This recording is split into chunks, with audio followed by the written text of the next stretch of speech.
سڵاوتان لێبێت سڵاوی هاوکارم ساڵح دەمیجەر و ئاسوە جەبارتان لێبێت. کاتژمێر 8 بەیانیە بە کاتی واشنگتن شاد بووینەوە بە دیداری ئێوەی ئازیز لە بەرنامەیەکی دیکەی کورد کۆنێکشندا. هاوکات پەخشەکەمان دەچێتە سەر کەناڵی NRT و لەسەر جەم سەکۆ میدیاکانی دەنگی ئەمریکا دەتوانن بینەرمان بن. ئەم کورد کۆنێکشنە ئیرۆدا ڕۆنی دەدەن سەر گەلێک مەجارین گرێدای ئەمریکا و هەرێمێ و جیهانێ دناو دەژی پێواژۆیان داوی لە دۆر خۆپێشاندانên ئێرانê li dijî kuştina Jîna Emînî krîza siyasiya berdewam li Iraqê nûçeyên dawî li dor binavbûna du qeyîkên koçberên Kurd li welatê Cezayirê û hin mijarên din jî. هاوکات هەر لە بەرنامەکانی ئەمڕۆدا راپۆرتێکمان بۆ ئامادەکردوون سەبارەت بە ساڵیادی مەرگی گەورە ڕۆمانوسی کورد محەممەد ئوزون لە دیاربەکر.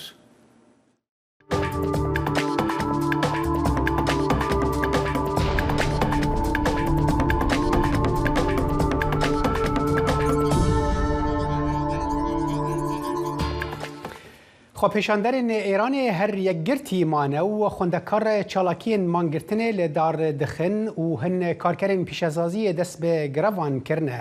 Tevî ku çalakvan dibêjin bi dihan kes hatine kuştin û bi sedan kesên din jî girtîne. Vîdyoyên ku li ser medya civakî hatine belavkirin nîşan didin ku di van rojên dawî de li gelek deverên paytexta Îranê û bajarên din jî xwepêşandan derketine û jin hicabên xwe dişewitînin û dirişmên li dijî کۆمارە ئیسلامی هەلددن. ڕێخستنا مافی مرۆڤانە کوردی هەنگا و دەسەڵاتدار bi karîna çekên giran tawanbarkirin di nav de jî topbarankirina taxan û avêtina guleyên zindî li bajarê Sinê yê Bakurê Rojavayê welêt. Li bajarê Seqez, bajarê Jîna Emînî jî dengê çekan hatibû bihîstin li gor rêxistina ku bingehlê Nerwîjê ye. بەڵێ هەر سەبارەت بە ئێران ڕێکخراوێکی مافەکانی مرۆڤ ڕادەگەیەنێت لە خۆپیشاندانەکانی سەرتاسەری وڵاتەکەدا کە ئێرانی هەژاندووە لایانی کەم 200 کەس کوژراون کە 23 کەسیان منداڵن. هەروەها گروپەکە کە بنکەکەی لە ئۆسلۆیە بەڵام هەواڵەکان باز لەوە دەکەن زیاتر لە 200 کەس کوژراون و زیاتر لە 2000 کەس دەستگیر کراون و سەدان کەسیش بەهۆی دڕندەی هێزی ئاسایش و چەکدارەکانی حکومەتی ئێرانەوە بریندار بوون. هێزانەکانی ئێران لە میانەی پێکدادانی جیاجیا لە شاری زاهیدان لە پارێزگای سیستان بەلوجستان لە باشووری ڕۆژهەڵاتی ئێران لایانی کەم 93 کەسی دیکەیان کوشتووە. هەروەها باز لە ڕادەی دڕندەی هێزەکانی حکومەت دژی خۆپیشاندەران و سەرکوتکردنی خەڵک لە شاری سنەکراوە. هەروەها دەڵێت لێکۆڵینەوەکان لەبارەی ڕادی سەرکوتکردن لە کوردستان بەهۆی سنووردارکردنی ئەنتەرنێتەوە زۆر دیار نییە. سەرکوتکردنی خوێناوی ئەنجام دراوە. ڕێکخراوی مافی مرۆڤی ئێران ڕایگەیاند تا ئێستاکە 28 کەس لە مازندەران کوژراون، 14 کەس لە کوردستان، 12 کەس لە گیلان و ئازربایجانی ڕۆژاوا کوژراون، 11 کەسی دیکەش لە تاران کوژراون. ji bo agahiyên bêhtir û herî dawî li dor xwepêşandanên berdewamên Îranê li dijî kuştina Jîna Emînî hevkarê me Ferhad Felahî bi me re ye. Dem baş Ferhad te çi nûçeyên nû divê derbarê de hene؟ ئەم کاتتان باش ساڵح هەر ئێستا کە من لێرە لەگەڵتان قسە ئەەکەم لە شارە جیاجیەکانی ئێران خۆپێشاندانەکان بەڕێوە ئەچن لە زانکۆکانی تاران لە ناوچە جیاجیەکانی شاری تارانی پێتەخت لە شیراز لە مەشهەد لە تاران لە کەرەج لە کرمان و لە ئەسفەهان دیمەنەکان بەدەستمان گەیشتوون کە خۆپێشاندەران ڕژاونەتەوە سەر شەقامەکان و دروشم دەڵێنەوە و هێزەکانی کۆماری ئیسلامی ئێران لە سەرکوتکردنی خۆپێشاندانەکاندان. ئەمە نوێترین زانیاریەکانە ڕێکخراوەی نەت بڵاکس کە چاودێری پێشەلکاریەکانی ئینتەرنێت ئەکات لە سەرانسەری جیهان کەمێک پێش ئێستا ڕایگەیان کە ئینتەرنێت بە تەواوەتی لە ئێران سنووردار کراوە. ینی هێزی هێڵەکانی ئینتەرنێت لە ئێران لە ئێستادا لە ساڵ 75 دابەزیوە. زۆربەی هێڵەکانی ئینتەرنێتی تەلەفۆنەکان یان مۆبایلەکان داخراون ئەمەش دوای ئەوەی کە دوێنێ ڕێکخراوەکانی مافەکانی مرۆڤ چالاکانی مەدەنی و پارتە سیاسیەکانی ئۆپۆزیسیۆن لە ئێران داوای مانگرتنی گشتیان کردبوو لە سەرانسەری ئێراندا ئەمڕۆ چوارشەمە بۆ پشتیوانیکردن لە زۆربەی ڕاگەیەندراوەکانە ئاماژە بەوەکراوە بۆ پشتیوانیکردن لە خەڵکی سنە کە لە بارودۆخێکی زۆر خراپدا بوون لە ماوەی چەند ڕۆژی ڕابردوو بەوەی کە شار بە تەواوەتی ملیتاریزە کراوەتەوە و هێزەکان دەست ناپارێزن لە سەرکوتکردنی خۆپێشاندەران لە هەرێمە کوردیەکان. ئەتوانم بڵێم مانگرتنەکە بە گشتی لە چەندین شار لە هەرێمە کوردیەکان ئەمڕۆ بەڕێوە چوو پێش ئەوەی کە خۆپێشاندەران بڕژێنەوە سەر شەقامەکان لە شارەکانی سنە، سەقز، کرماشان، مەریوان، دێولان، بۆکان، مابات، بانە، پیرانشار خەڵک و کاسبکاران دوکان و بازارەکانیان بە تەواوەتی داخست بوو. ئەمە دوایین زانیاریەکانن کە لەوێ بەدەستمان ئەگەن ساڵە هەتوانم باز لەوە بکەم کە دوێنێ لە خۆپێشاندانەکان لە هەرێمە کوردیەکان کە لە چەندین شاری جیاواز بەڕێوە چووە بەو ئامارانەی کە بەدەستمان گەیشتووە 7 کوژرا و 430 بریندار هەن هەتا ئێستا.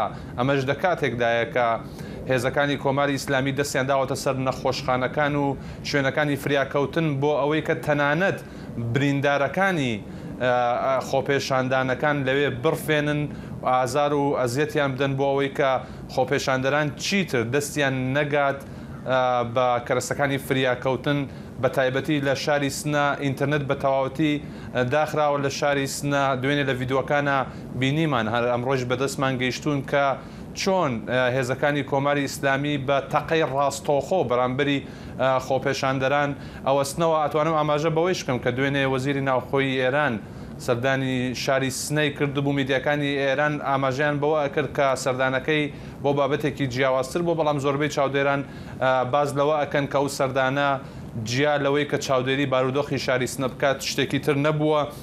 لە کاردانەوە جیهانیەکان ئەتوانم بێمە سەر وڵاتانی ئەوروپی و ئەمریکایش بە تایبەتی. دوێنێ لە فەڕەنسا کۆمەڵێک لە ڕۆشنبیران و ئەکادمیسیان ئەو شارە داوایان لە کۆماری ئیسلامی ئێران کردبوو لە ڕاگەندراوێتدا کە واز بێنێت لە سەرکوتکردنی خۆپێشاندەران. هەردوێنێت شۆرای شاری پاریس لە دوای ئەوەی کە بڕیاریاندا کە شەقامێکی ئەو شارە شاری پاریسی پێتەختی فەڕەنسا بە ناوی ژینا ئەمینیەوە بڵێن دیسان داوایان لە کاربەدەستانی کۆماری ئیسلامی کرد کە واز بێنێت لەو سەرکوتکردنەی کە بەرامبەر هاوڵاتیانی ئەو وڵاتە لە ئێستادا لە وڵاتە بەڕێوە دەچێت. ساڵە بەێ هەفکارێ مە فەرهاد فەلاحی سپاس بۆ ڤەناگاهیان. سپاس بۆ ئێوەش. دەنگێ ئەمریکا جافکانیەکە پێباوەریان و چاو ئاگاهیان.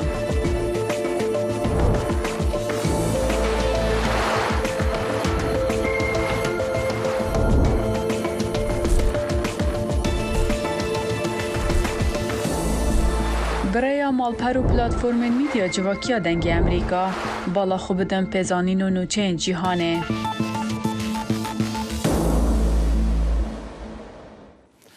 سەرۆکی ئەمریکا جۆ بایدن پەیوەندیەکانی ئەمریکا لەگەڵ سعودیا هەڵدەسەنجێنێتەوە لە کاتێکدا هاوپەیمانی ئۆپێک پلس بە سەرۆکایەتی ڕاز هەنگاو دەنێت بۆ کەمکردنەوەی بەرهەمێنانی نەوت و دیموکراتەکانی ئەندامانی کۆنگرێز و هاوکارەکانیان داوا لەوە دەکەن کە هاوکاریەکانی ئەمریکا بۆ سعودیا ڕابژیرێت.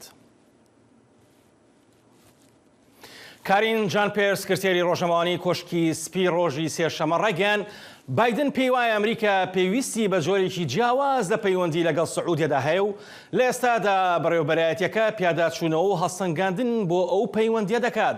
ژان پێر وتیشی ئێمە باوەڕمان وایە بەو بڕیاری کە ئۆپێک پلس هەفتەی ڕابردوو بەدڵنیاییەوە خۆیان لەگەڵ رووسیادا ڕێکدەخەن و لە ئێستاشدا کاتی ئەمە نییە.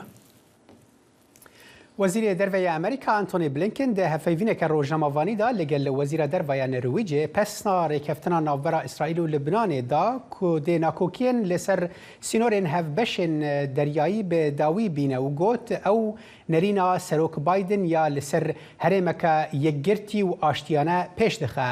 پەیمانە کۆ پشتی چەند مەهانج دانوستاندنên بە ناوبەینکاریە ئەمریکایê pêk hat pêvajoyeke balkêş de têkiliyên İsraîl û Libnanê de ku bi awayekî fermî ji damezrandina İsraîlê de sala 1948 de di şer dene. Blinken got ev pêşveçûneke girîng e ji bo ewlehiya İsraîlê ji bo geşbûna İsraîlê ji bo ewlekariya Libnanê û geşbûna wê jî baş e. Lêbelê peyman hîn bin rastî hin astengiyan dibe di nav de jî kêşeyên yasayî û siyasî li İsraîlê ku wê berî ragihandina Amerîka pêşwaziya peymanê kiribû. بەڵێ لەگەڵ نزیکبوونەوەی وەرزی هەڵبژاردننی نیوەی خولی سەرۆکایەتی ئەمریکا لە مانگی 11 ساڵی 2022دا بەرپرسانی هەڵبژاردنەکان لە ویلایەتی ئەریزۆنا دەستیان بە تاقیکردنەوەی لۆجستی و وردی ئامێرەکانی ژمارنەوەی دەنگەکان کردووە. بەشی هەڵبژاردنەکان لە ماریۆکۆپا لەو کاونتیە پرۆژەی لە ڕۆژی سێشەممە ئامێرەکانیان تاقی کردە و دەرفەتێکیان هەبوو بۆ خەڵک و بۆ ڕۆژنامەنووسان تا لە نزیکەوە ئاگایان لە وردەکاریەکان بێت. نووسینگەی وەزیری دەرەوە لێرەیە ئەوان تاقیکردنەوەکانی خۆیان ئەنجام دەدەن بۆ ئەوەی دڵنیابن لەوەی کە هەموو هەڵبژاردنەکانی فیدراڵی و سەرتاسەری ویلایەتەکان بە دروستی بەرنامە بۆ داڕژاو دەبن. ئێمە لێرە چاودێری پاراستنی سیاسی و دەسەڵاتدارانی دادوەریمان هەیە کە لێرە ئامادەن بۆ ئەو چاودێریە.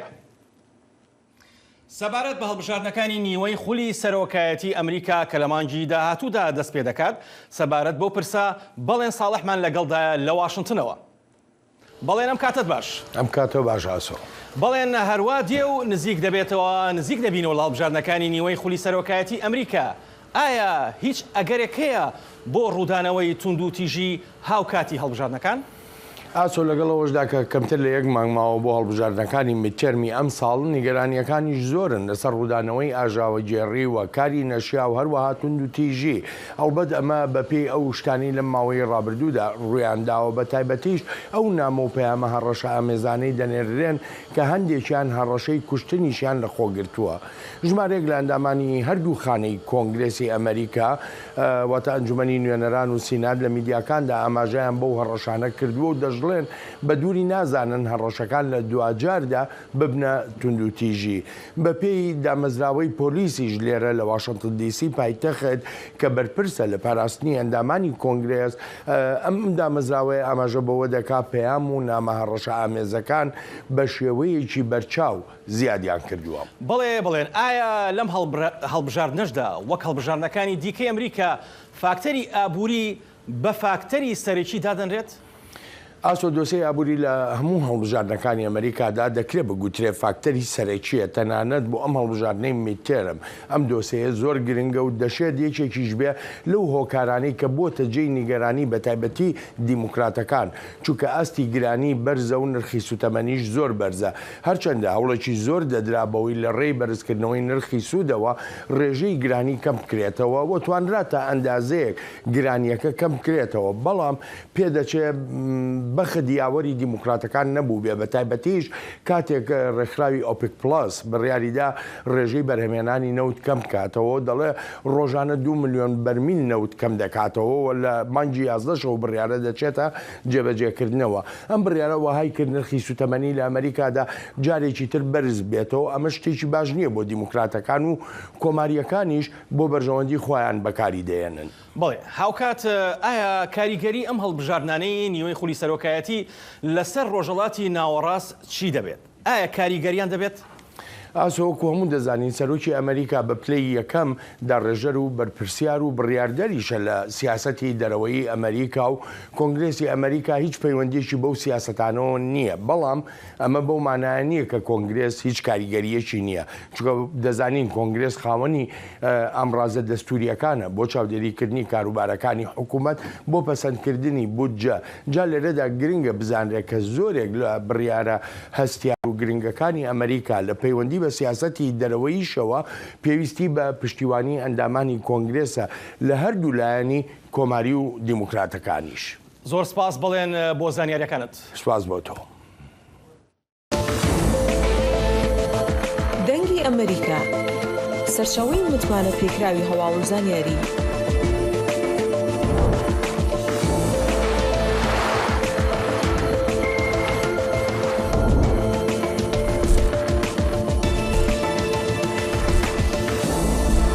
لە ماڵپەڕ و تۆڕە کۆمەڵایەتیەکانی دەنگی ئەمریکاوە ئاگاداری هەواڵ و گۆڕانکاریەکانی جیهان بە.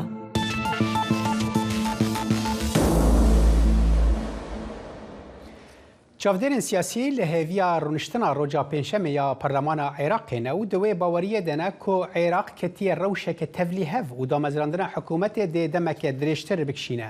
Serokê Parlemanê li ser daxwaza 107 parlamenteran civîna Parlemanê diyar kir.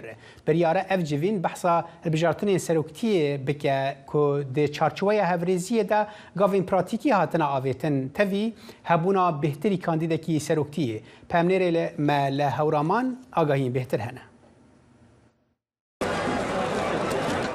لەگەڵەوەی تاوەکو ئێستا دەرچەی تێپەڕاندنی دۆخی چەق بەستوی عێراق دیار نییە، بەڵام محەممەد حەلبوسی لەسەر داواکاری ئەندامانی پەرلەمان ڕۆژی 13 ئەمانگەی بۆ کۆبوونەوەی پەرلەمان دیاری کردووە. کۆبوونەوەکەش بڕیارە یەک بڕگە بێت و ئەویش هەڵبژاردننی سەرۆک کۆمارە. ئەم داواکاریش زیاتر لەلایەن ئەندامانی پەرلەمان لە چوارچێوەی هەماهەنگی پێشکەش کراوە و سەدری شکاردانەوەی ئەوتۆی نەبووە، بەڵام چاودێرانی سیاسی پێیان وایە دۆخی عێراق شڵەژاوە. سەقامگیری لە عێراقا یا بە هێزێکی دیکتاتۆرە کرێت و بە هێزێکە بێت کودەتایەکی سەربازی بکە بەسەر تێگڕای پرۆژەی سیاسی لە عێراقا، یا ئەوە تا بە دابشبوونی سیاسی ئەکرێت، یا ئەوە تا ئەبێت پێکاتەکانی عێراق لەسەر حکمی کۆنفدراڵی ڕێبکەون. تەوافق سیاسەتێکی سەرکەوتوو نەبووە و پرۆژەکانی موقتەدا سەدەد بۆ حکومەتی زۆرینە سەرکەوتوونە بۆ شکستی هێنا و بۆیە ئەبێ ئێمە بۆ پێکێنانی حکومەتی عێراق اختیاری تازە تاقی بکەینەوە. اختیاری تازەش بریتیە لە حکومەتێکی جەمسەری ناوەندێکی بەهێز کە هەرچەنە ئێمە وەکو کورد زیادمەند ئەبین لێی، بەڵام ئەگەر تۆ عێراقێکی استقرار دەوێت، عێراق ئەبێت بەهێزێکی تاکشەمسەری لە ناوەندەوە حکومڕانی بکرێت. ئەگەرچی پەرلەمانی عێراق سێ جاری دیکە پرسی سەرۆکۆماری خستووەتە بەرنامەی کارەوە، بەڵام نیسابی یاسایی بۆ پرۆسەکە تەواو نەکراوە. مامۆستایانی زانکۆ دەڵێن پرۆسەی پێگەنانی حکوومەت لە عێراق پێشەوەی یاسایی بێت سیاسیە، پرۆسەکە زیاتر دەخایەنێت و پێویستی باوپەیمانی سیاسی هەیە لە نێوان لایەنە سیاسیەکاندا. لە حقیقەت ئەوەی کە لە عێراق گوزارێ ناتوانین لە ڕووی قانونی واسەگاندنی بۆ بکەین، چونکە هەموو ئەو تەواریخە دەستوریانەی کە تهدید کراوە بۆ هەڵبژاردن، بۆ کاندیدکردنی سەرۆک کۆمار، بۆ ناوزەندکردنی سەرۆکی ئەنجومەنی وەزیران هیچی وەکو خۆی ناڕات. ئەوەی کە لە عێراق گوزارێ بارودۆخێکی زۆر ناتەبیعیە، وەکوڵێ لە هیچ دەستور و نەسێکی دەستوری و یاسایە جێگەی نابێتەوە. بارودۆخەکان پێویستە لە ڕێگەی لە ڕووی سیاسیەوە هەڵسەنگێنی، چونکە پێگەێنانی حکوومەت لە عێراقا و پرۆسە سیاسیەکەی عێراق ئەوەندەی سیاسی ئەوەندە قانونی نییە. 170 ئەندامی پەرلەمان واژۆیان بۆ کۆبوونەوەکەی پەرلەمان کۆ کردووەتەوە. چاودێرانی سیاسی دەڵێن هاتنی هێزی نوێ و گەورە لە عێراق بەشێکی دیکەیە لە گرفتەکان کە هێز عێراقیەکان دەرەنجامەکانی هەڵبژاردن وەک پێویست قبوڵ ناکەن. انتخاباتی دوای انتخاباتەکە کرا کە انتخاباتێکی پێشوەختە بوو، قرار بوو بۆی بارودۆخی عێراق چاک بکرێ، بەڵام خراپتر بوو. ئەویش دەرکەوتنی هێزێکی نوێ بوو بە ناوی سەدرەکان، توانیان نزیکەی 73 کورسی بەرنەوە. ئەمەش بۆ خۆی گەورەترین گرفتی لە بەردەم پێکەنانی حکوومەت دروست کرد. وەگوتم پێگەنانی حکوومەتی عێراقی حزبی داوا بە دەستکەوتی تایبەتی خۆی هەزان، بە تایبەتی دوای ئەوەی مالیکی کە تا ڕادێک لەسەر ساحەی سیاسی عێراقی دوورەکەوتەوە، ئێستا دیسان ئەوێ لەسەر ساحەی سیاسی عێراقی بێتەوە کایە. بۆیە ئەو یەکێکە لەو سیاسیانەی کەوا نایەوێت لە دەسەڵات بکەوێت، وەتاوەکو ئەو هێزانەی تر هاوکاری مالیکی بکەن، وەتاوەکو ئەو لەو دەسەڵاتە بەو جۆرە بمێنێتەوە بە دڵنیاییەوە گرفتی تەشکیلکردنی حکوومەت هەمیشە درێژە کێشەیە. هەرچی هەرێمی کوردستانە، هەر یەک لە پارتی دیموکراتی کوردستان و یەکێتی نیشتیمانی کوردستان تا ئێستا دوو کاندیدی جیایان هەیە و چاویان لە یەکلاکردنەوەی کاندیدەکانیانە لە ناو پەرلەمان، بە تایبەتتر کە یەکێتی نیشتیمانی کوردستان سوورە لەسەرەوەی کە دکتۆر بەرهەم ئەحمەد ساڵح بکاتەوە بە سەرۆکۆماری عێراق. فەرحان هەورامانی، دەنگی ئەمریکا، هەڵەبجە. بڵێ ئایا کۆبوونەوەی پەرلەمانی عێراق دەتوانێت پرسی دیاریکردنی سەرۆکۆمار یەکلایی بکاتەوە کە بۆتە گرێکوێری نێوان یەکێتی و پارتی و تا ئێستاکە نەیانتوانیوە بگەنە دەرەنجامێکی یەکلایی کەرەوە؟ ئایا حکومەت پێک دەهێنن یان نا؟ سەبارەت بۆ پرسە پەیامنێرمان دڵشاد ئەنوەرمان لەگەڵدایە. دڵشادەم کاتت باش. ئەم کاتت باش زۆر سپاس. دڵشاد بڕیارە سبەینێ پۆستی سەرۆک کۆمار بە هەڵبژاردن یەکلایی بکرێتەوە. ئایا پارتی وەکێتی گەیشتونەتە هیچ ڕێکەوتنێک یان نا؟ ئاسۆ تا کاتژمێر وەکی 1:30 پاشنیوەڕۆی ئەمڕۆ چوارشەممە هەرچەندە دەوڵەتی یاسا و لایەنەکانی نێو چوارچەوەی هەماهەنگی کە مەبەستیانە پەلە بکرێ لە پێکێنانی حکوومەتی داهاتووی عێراق جۆرێک لە خیارێکیان خست بووە بەردەم یەکێتی پارتی بەوەی کە پارتی دیموکراتی کوردستان دەستبەرداری ڕێبەرەحمەد بێ و یەکێتی نیشتیمانیش دەستبەرداری بەرهەم ساڵح بێ لەو بینەدا کاندیدکردنی لەتیف ڕەشید کە کاندیدێکە نزیکە لە یەکێتی نیشتیمانیەوە یاخود با بڵین سەر بە یەکێتی نیشتیمانیە کاندیدی بکەن بەڵام بە پێی و زانیاریانەی کە من دەستم کەوتووە تا کاتژمێر 1:30 پاشنیوەڕۆی ئەمڕۆ بابڵ تاڵەبانی سەرۆکی یەکێتی ڕازی نەبووە بەوەی کە بەرەم ساڵح کاندیدی یەکێتی بگۆڕێەوە لەبەری ئەو دەنگ بدرێ بە لەتیف ڕەشید بەڵام هەوڵەکان لەگەڵ بابڵ تاڵەبانیا بەردەوامەوە ئەم چەند کاتژمێرەی کە لە کۆتاییدا ماوە یاخود با بڵین سبەینێ کاتەکەیەتی ئەکرێ بڵین کاتژمێرەکانی حاسمە کە ڕەنگە ببێتەوەی یەکلاییکردنەوەی سەرۆک کۆمار جارچی لە نێوان بەرهەم ساڵح هەبێ یاخود لە نێوان لەتیف ڕەشیدا بەڵام ئەوەی کە هەیە لایەنەکانی نێو چوارچەوەی هەماهەنگی مەبەستیانە کە پارتی و عەرەبی سوننا بەشداری لە حکوومەت بکەن و کێشە دروست نەوێ بۆیە ئەوان بە شێوەیەک لە شێوەکان دەستبەرداری بەرهەم ساڵح بوون بەڵام ئەیانەوێ یەکێتی ڕازی بکەن بە کاندیدکردنی لەتیف ڕەشید بەڵام وەکو ئاماژەم پێکرد دا کاتژمێر 1:30 پاشنیوەڕۆ بابڵ تاڵەبانی ڕازی نەبوو بوو هەوڵەکان لەگەڵی بەردەوامە بۆ ئەم چەند کاتژمێرەی کە ماوە لە تا سبەینێ ڕەنگە بە تەواوەتی یەکلایی بکرێتەوە. بڵێ هەڵوێستی ڕەوتی سەدر چییە لەبارەی چڕکردنەوەی هەوڵەکان لەلایەن چوارچێوەی هەماهەنگی بۆ پێگەیاندنی حکوومەت؟ ئاسۆمێ ئاماژە بەوە بکەم کە سەرەتا ڕەوتی سەدر زۆر تونند بوون لەگەڵ دۆخەکەوە بە هەموو شێوەیەک پێکێنانی حکوومەتیان ڕەتە کردەوە بەڵام ئەگەر سەیری گوتاری سیاسی ڕەوتی سەدر بکەی ئێستا نەرمترە بەراورد بە جاران بە پێی و زانیاریانەی کە دەست من کەوتون هەندێک لە کەسایەتی شیعە جیهانیەکان لە خەت بوون لەگەڵ مقتدا سەدردا بەوەی کە بوار بدەن بەوەی کە لایەنەکانی نێو چوارچەوەی هەماهەنگی حکوومەتی داهاتووی عێراق پێک بهێنن بەڵام بەو مەرجەی کۆبوونەوەی پەرلەمانی عێراق نەبێتە هۆی دەرکردنی کۆمەڵێک یاسا کە ڕەوتی سەدر لێی زەرەرمەند بێەوە سەدر ئەتوانم بڵێم هەزاران لایەنگری لە نێو حکوومەتە پۆستیانەیە بەو مەرجەی کە چاوپۆشی لە لایەنگرانی ڕەوتی سەدر بکرێ ڕەوتی سەدر تا ڕادەیەک یان خودی مقتدا سەدر تا ڕادەیەک ڕازی بووە کە بوار بدرێت بە لایەنەکانی نێو چوارچەوەی هەماهەنگی حکوومەت پێک بهێنن بەڵام گرفتەکە ئەوەیە هەرچەند چەند کاتژمێرێکی ماوە بۆیە دوور نییە سەدر لە هەموو ئانوساتێکدا پاشگەز بێتەوە بەڵام تا کوێستا ئەو بەڵێنەی داوە کە گرفت بووە پێکێنانی حکوومەتی داهاتووی عێراق دروست نەکات. بەڵێ بە کورتی دڵشاد ئەگەر سەرۆک کۆمار هەڵنەبژێرن و پارتی و یەکێتی ڕێک نەکەون چی ڕوودەدات؟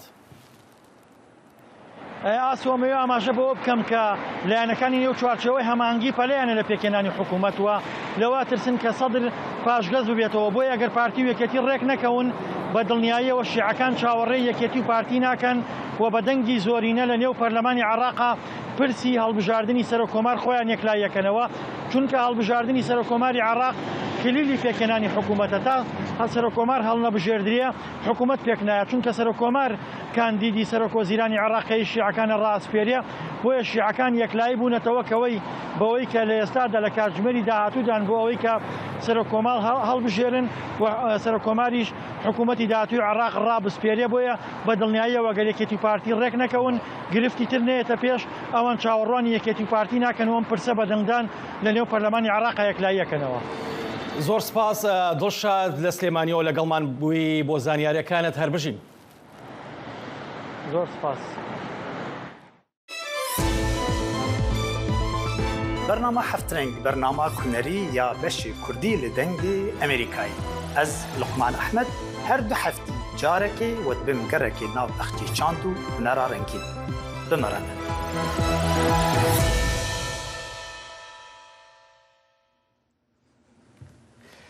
اندامن گلک کوملین روزنامه‌وانی ترکیه روجا سهشنبه به دانینا ماسکین رش رونشتنا پارلمانی لانقره شوپاندن ده دمکی دا کو قانوندانران پروژه بریارکا جه ناکوکی لسر آزادی مدیای گوتو بیج دکرن حکومت دبیجه اف پروژه بریار به مبستا جناوبرنا نوچین سخته و بلافکرنا آگاهی شاشه لی رخنگر و وکو هولدان که دنا آستن کرنا آزادی دربرین شرمزار دکن ویدیوی نشان دا که روزنامه‌وان لسالون رونشتنه و به ماسکین رش لدجی قانون پیشنیارکری پروتستو کرن وکو سمبولا ریندانا وانج بو آخافتنی پروژه بریارا که جه چل مادیان پیکته گلک یاسین که چاپمنی و رکلام و مدیا جواکی بره و دبن دگوهرینه سروک ترکیه دبیجه نوچه سخته و زیده بونا فاشیزم دیجیتال وکو بناو دکه پرسکریکه که اولهیه نتوی و جیهانیه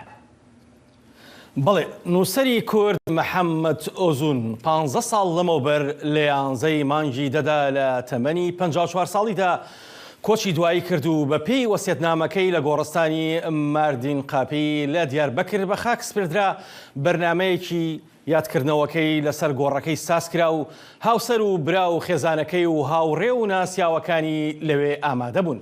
پەیامنێرمان خەدیجان فەرقین لەوێ بوو فەرمونون لەگەڵ ئەم راپۆرتە. نویسکار کرد محمد اوزون 15 سالوگره مرنا خدا لگورستان ماردن کاپیا آمده جعالی مالبات کس و کار خوندوان و حسکرین خواه حتی بیرانین محمد اوزون به نویسکاری خواه آسا وجه کردی بلند کرد دقادن نبده تویده او یکش آواکر وجه مدرن آ کردی تی قبول کرن و بر همین خواه به کرمانجی، سویدی و ترکی نویساندیه. محمد اوزون جبر کاروبار سیاسی سال 80 کوچ سویدی گریه که لور اندام پنا نولتهی بو. پشخانه همی رومان نویده سرحاتین کردان، سرهدان و تکچونا جیان وان هیه. 15 سال بره دت 54 سالی خودش نخواشینا پنچه شره جیان خوش دستا او خواست لآمده بناخ ببه. نویسکار شیخ موسیقین دربار گرینگی و باندورا محمد اوزون دا سر وجه کردی گوترک پیشکش کرد و گوت او سوز ددن محمد اوزون که جبوی گشت بنا وجه کردی هول بدن.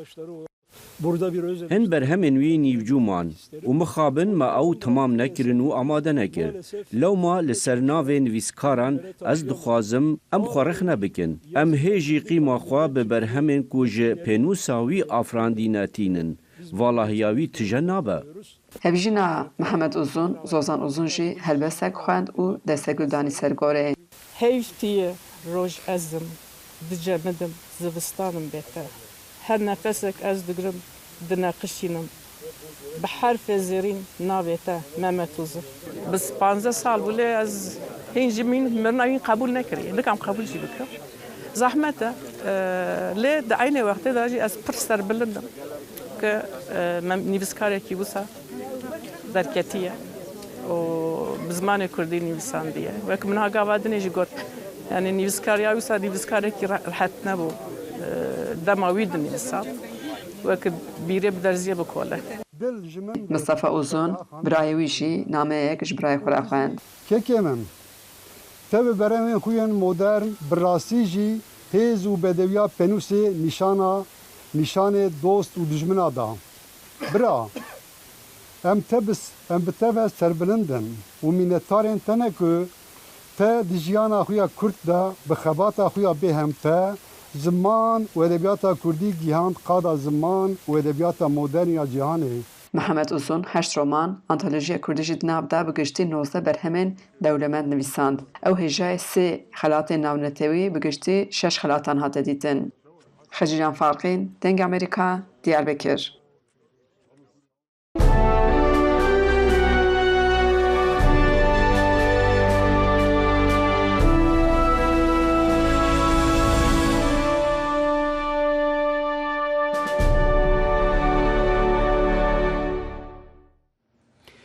بناونا دو کشتین کوچبران لدریا سپی یا جزائر باجار کوبانی به تواهی هجاند. کسو ناسن کوچبرین خنقین و گل کسین دنین وندا بانگ لبرپرسوری خسنان دکن کو آلیکاریا وان بکن جبو ورگرتنا ترمین کسین هاتن دیتن و لیگرینا لکسین کوهین وندانه. پامنر مل کوبانی راپورتک آماده کریه. خلیل سلیمان گو مالبات و زاروکین خواه لپی خواهیشتن و لسر ریا اوروپا بوریوی. ایرو لکوبانی شیناوی تی گراندن. خلیل جخلک گند شیرانه یه روجلاتی کوبانیه و باوه ده زاروکانه. یکی 4 سالیه و یک جی 2 سالیه و زاروک کی خوشی لسر ریه. جبر روشا آبوری و اولهی خراب نچار ما گو بری خوبده اوروپا. لگمیا گو او ده دریا دنافبری ولات جزایر و اسپانیا دا قد کرن بن آف بو. ده انجام دا خلیل تاوی چل خورتی گو پرانیا وان جه کوبانینه جیانا خوش دستان. جروجا سیشما در باسبوی دا ترمی خلیل سلیمان و هوالین وی لنخاشخانه باجار وهران یه جزایرینه. ویا جوه داره رکت چو لبنان باوی وی چجور جواز وی درخست زحمتی ها که زور زحمت درخست به دور $3,000 براو جوه داره بعد 4 رویجی فریا چو لیبا تحریب دیسا درباسی جزایره بو جزایره جی دول 4 روی ما و نصیبتا سردهات و تفخازانی زحمتی ها که زور زحمت بو. آپی خلیل صالح دا آخافتن خویا جبو دنگ امریکا را گود. گو ناخازن ایش و آزارین مالباتا وی دید تک کس ببینه. جبروی او بانگ لخلک هریم دکه گو کوچبری راوسته.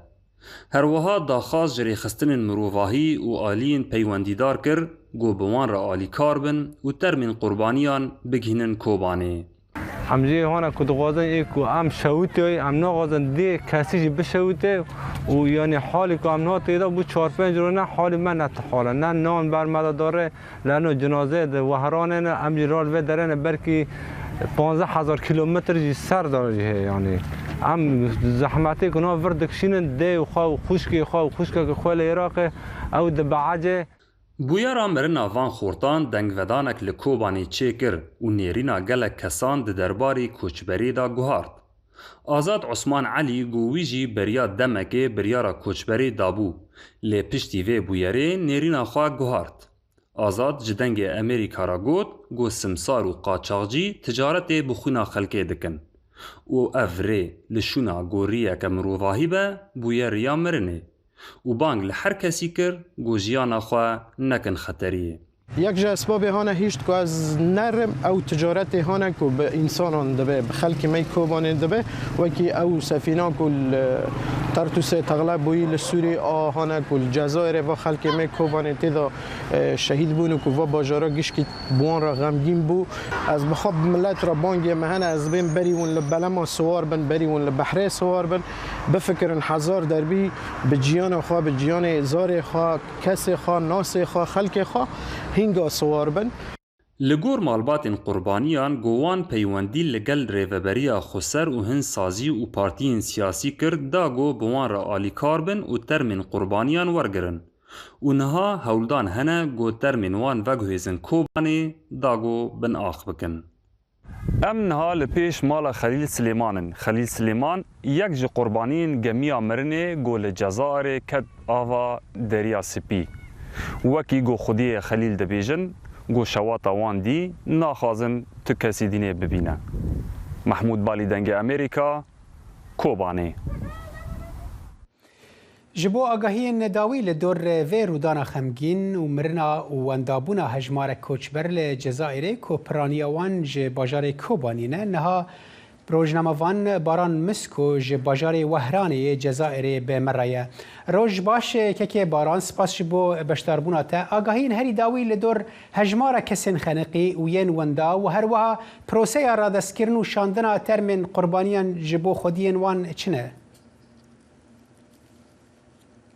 روز باش اشترا و اجتماع شوان دنگ رادیو دنگ امریکا را وکو ونجی دزانن ابویرا هفتاد سر در باس بویا تا آنا ترمه نه کسان آشکره بویا و ناس بویا نخوشخانه وهران و در دوراوه مستغان موشن تو در دوراوه تا آنا هی نه کسی واندان یعنی جارن نوسوان ندیاره که وانا این ترمه واند آفدانه ولا الکودنه جبر یه حبسان ده کس نما او هیوی هانه خلقیه که دگو بلکی ده زندان دابن گرتی بن يعني او كسي كود سر اوفي او دناب اوفي دا تينا قلتن خفر السواحل الجزائري وان دقريب بشتي درو جان سيرو جان وان دشينه دادگاه ودقاره بخوادي خراب معلومات خراب دنگ بكن او كسي هاني كود زندان دا يكي تنبو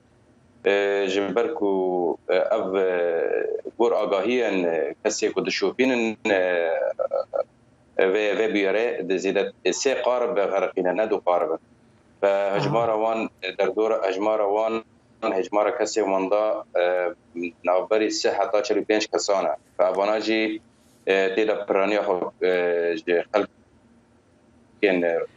باشه که باران یعنی او تیمین رزگار کرنه ام بجن چه ین رخصتین نافلتوی بن چه ین جزائری بخوابن یعنی حکومت الجزائر دوی درباره ده چه دیکش بو دیتنا او خاص کس یعنی هجماره که نکیمه من دخواست للسرفي نقطة تأكيد بكم حكومات الجزائر جبر أو أفروشا روشة كالجماعة نورمالة يعني شو نورمالة أب دريا دري قاتشاغية ولاتن عربية ولاتن أفريقية أب رياك حروش دي دمرن شيء دبي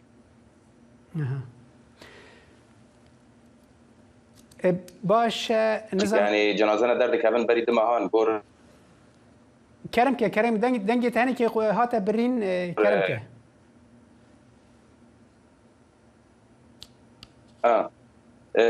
وك مجو ابو يرى نبو يرى جارة يكيك بفيرنجيل باجار وهران الجزائر شيء بيجبر ابريا ريا قاچاغيه ريا قاچابان كسر هانك وقادقين اسبانيا ولات عربينا افريقينا ريا يعني وك ام بين نيجرتن فلو ما جنازنا درد كابن بري دو حیوان او کسانات شونه و بری سه حیوان شونه ف جبر وی آویجی تیمن لیگرین اسپانی یعنی زیادتر وقت ام بی گرینگی نادن بابو یاران جبر بویر وقت نورمال یعنی روزانه چیه دبی دم چیه دبی باشه او کسی سیدوانی او باران بالیوسخانه سوریه لو دری وکو ام بجن نرا خلک سوریه باوکی فرمیل وی ولاتی دوی درباره دا چه گاو آویتنه او چه دبیجن آلیکاری آوان مالباتان دیکن ناکن دوی درباره دا بالیوسخانه سوریه تشته فرمی تشته رسمي وك امضاء وك فلكانه جواره تشيكي وك يك دكاره هر بايلوستانه سوري العاصمه لوهرانه موافقه خوابينه جيبو كل جنازان بقره جيبوكم مثلا قانون برنگكي قانوني برنگكي اساي لناب نخش قانون بقره ابتشتان كانه بك اما جيبو مساله اليكاريا بخواب بيكا وبخواب تكليكي بحكومات الجزائر ربكي واف كسن سورينا واف جنازنا ولفيدنا وجيبو حركات بك كارك برنگي ناكي تشتك كودكي او جبو موافقات بتسيده جبار بنر الجنازه خو بگرن پشتي کو اجراءات وان تشتي وان ناسنامه وان گشكي لفيده تاكيد كرن للجزائر او دكاره موافقات بيده جبو شحن بك جبو مثلا او جنازه هر دريه قطر هر بيروت يان مثلا دريه تركيا هر بيروت جبو موافقات شونه بيده فتشتك بالیوسخانه سوریه لبی ولاتی دکاره بکه فایا اما جبو تکالیف گیشتن جنازان او مثلا جبو بخوا حرکت که به بحث بکه او جبو علاقات که به حکومت الجزائر از خوازم پرسه کدن و درباره دا بکم یعنی من پیوندی به چند کسارا لو کر لوی داره لوهران دی بجه نب دهان و نب صدان و رنگ به هزاران کس به تایبتی کرد لوی داره لجاده وهران هنا توکو باجار کی کردی لهاتی او قاس خلق به بوان ام بجن کاروانان دچ هول ددن کو درباسی اروپا بن تبخوش کس یک جوان کسانی کو تچویه جبوت درباس بی از باورم پشتراجی تهنه کی نرینا خو دوی درباره دا گوهرند چه قاس کرد لوی داره هنا و د چما ناخوازی هری جاره کدین وی اوایی والله الفيدة از باورد كم هر جاره 1500 1000 انسان حيث انسان دیگه هفته کسی کرد بو تایبت جرو جاوا جبر ریا هانکو هری دری آویرا دچیری هری کو قولای بو ل ابو یری کوتیدا چیدبن و افران خواندنا به دم داوی و زوستانه پیلی بحره پیلی دریا دلیزن بلند بنو نظم دبن نکانی صفات پی بکی و ری هانه کو پی دارن یعنی او قارب او بليك او بلا مهانك وبي دارن براستي يعني ما ترسيل جم خلقي شركه وجيانا خلقيه دخي خطر يعني از باور دكم كبير رنگي تهري سدي حيشتي نود جيانا تد خطر ده سدي ده 20 جيانا تد سلامتي ده كنت بي عالي جيته حتى كسي كنت كنا بي عالي جي يعني براستي بزحمتيا كزور دغنا بي عالي ايكو بريفا بنزين بوارا نامينه ايكو قارب خراب دبه ايكو بريفا تقلد دبه ايكو خفر سواحل الاسباني قد جنيوان ايكو خفر سواحل الجزائري وكو دبيجن ريال مرن هر حال رنگا گلک خلق بجن چاری دچل جاره گدجی کو يعني چوینا خو باوای کی اولبه و باشتر بن اگر بریار جیدان کو بچن گلک سپاس روزنامه‌وان باران مسکوت جباجاری وهران جزائری مرابوی سپاس ته پیشبینی کردن که برهمینان پنبو یا سالانه لباکور و رجلات سوریه بگیجه 6 حتی 7,000 تن ریوبری خسری باکور و رجلات سوریه هر کیلویک به 4,300 لیره سوری نرخاندی و دکره پامنر ملقامشلو راپورتک آماده کریه. ریوبریا خسر لباکور روجلاتی سوریه دست به ورگرتنا برهم پامبوج جوتکاران کرنه لگوری دسته چاندنیه و افدانه یا گریدای ریوبریا خسر وان ایسال پیشگیری دای جوتکاران جبو زیده کرنا برهم پامبو جگری دسته چاندنیه و افدانیه احمد یونس دبیجه گو وان پلانه که چاندنیه آماده کریه لگوری و اوه همو برهم پامبو جوتکاران بکرن ابنا وندانا هاتن فكرين سر اساسكي جو تشي بامبوها بسر استا باكور رجلات بكرين غوري خطة زراعي طبعا مساحتي جوهاتين ديار كرن سر استا باكور رجلات السوري بين 6,000 دولم في محصولي ري سروي اساسي جي هناك خدمات جوتكار هاتن قدماندن بريز يونس تكذكر جو او باوايكي بردوام بيشگيريه بدن چاندنيا بامبول دفري و همو بيوستيين جوتكاران دابين بكن طبعا انا خطه مي زراعي دسبيكي قلت خطه زراعي استهداف بمساحات جبو سر اساسي مستلزمات في محصولي امشاوه التامين ممكن جالي مازوت ده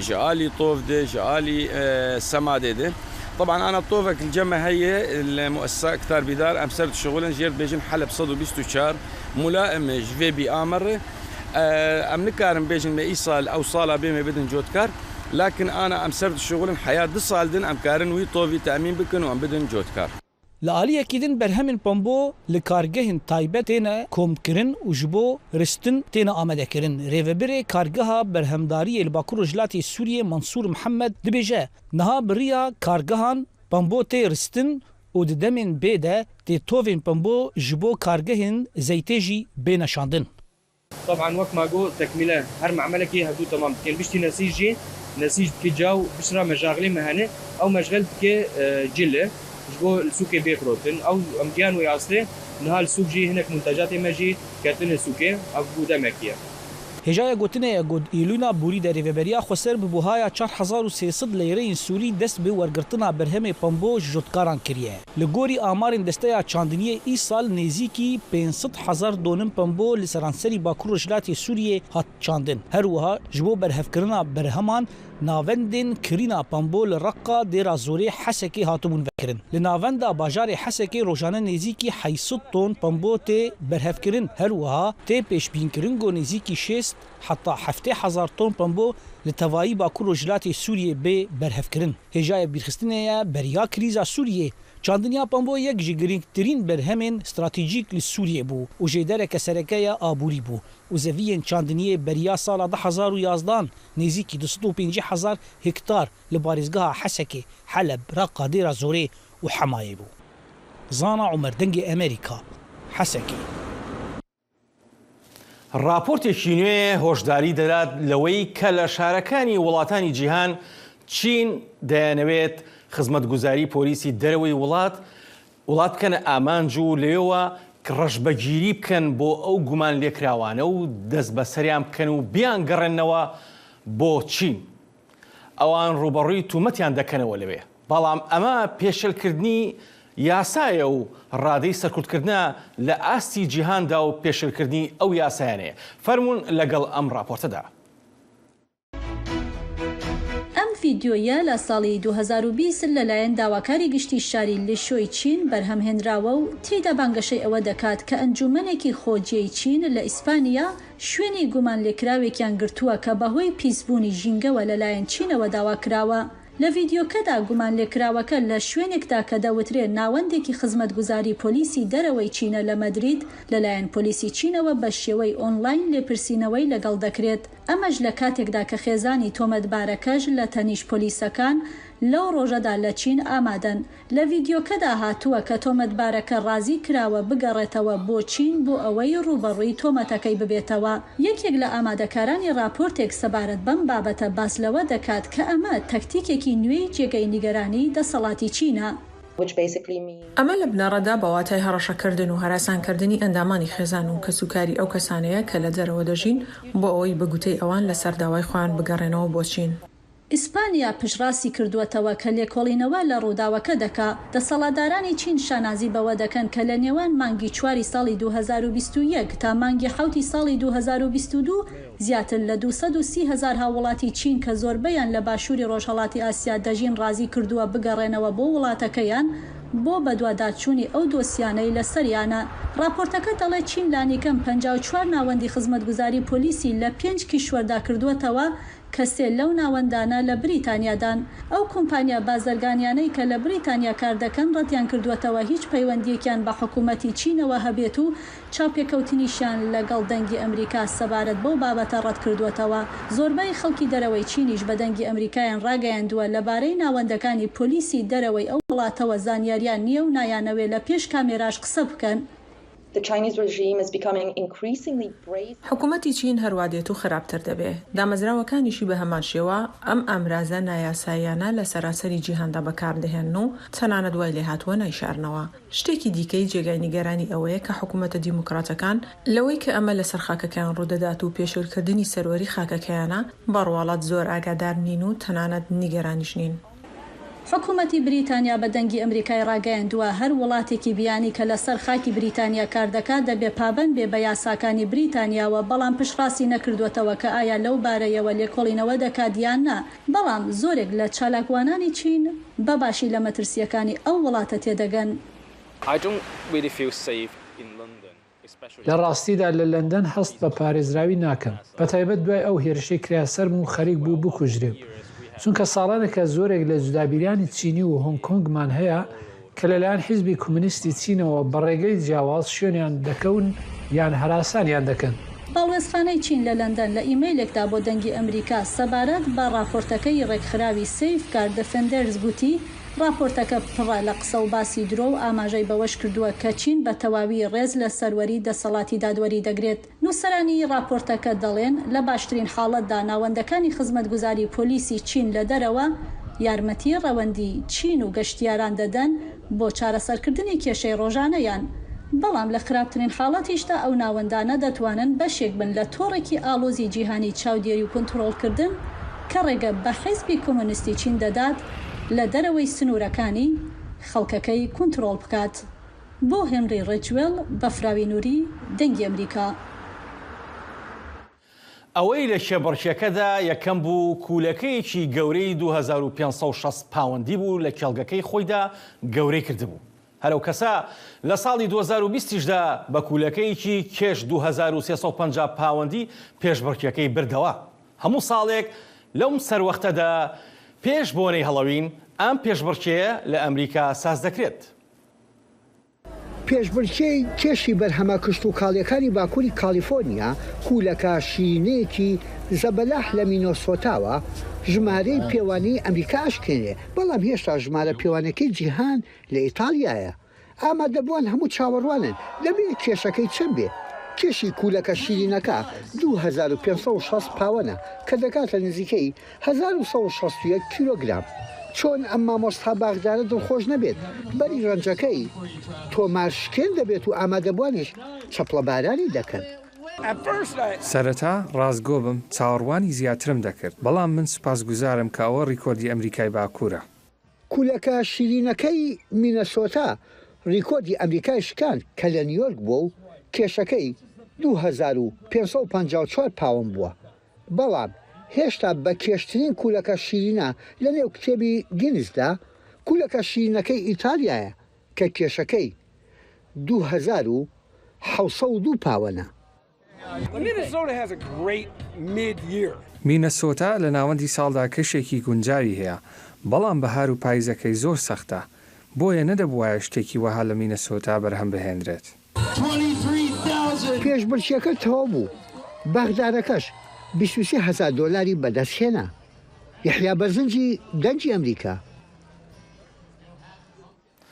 بەڵێ ساڵە هەڵبەت ئەم بۆنەیە وا نزیک بۆتەوە بۆنەی هەڵەوین زۆر نزیکە لە بەراتی ڕۆژهەڵاتی ناوەڕاست و کوردستان و ئەو شوێنانەوە بەڕاستی ئاهەنگێکی خۆشە. ڕاستە چێکی باڵکێشە. بینەرە هێژا لە ڤرام دیگەن داویە کورد کۆنەکشن تا جارەکە دن سلاڤین فەرهاد فەلاحی خالد فتاح ڕەڤین دۆسکی هاتین محمود لە کۆنترۆلی و لەڤر ستودیۆ ئاسۆ جەبار و من ساڵح دەمیجەر هەر شاد و بەختەوەرە. هەر شاد بن.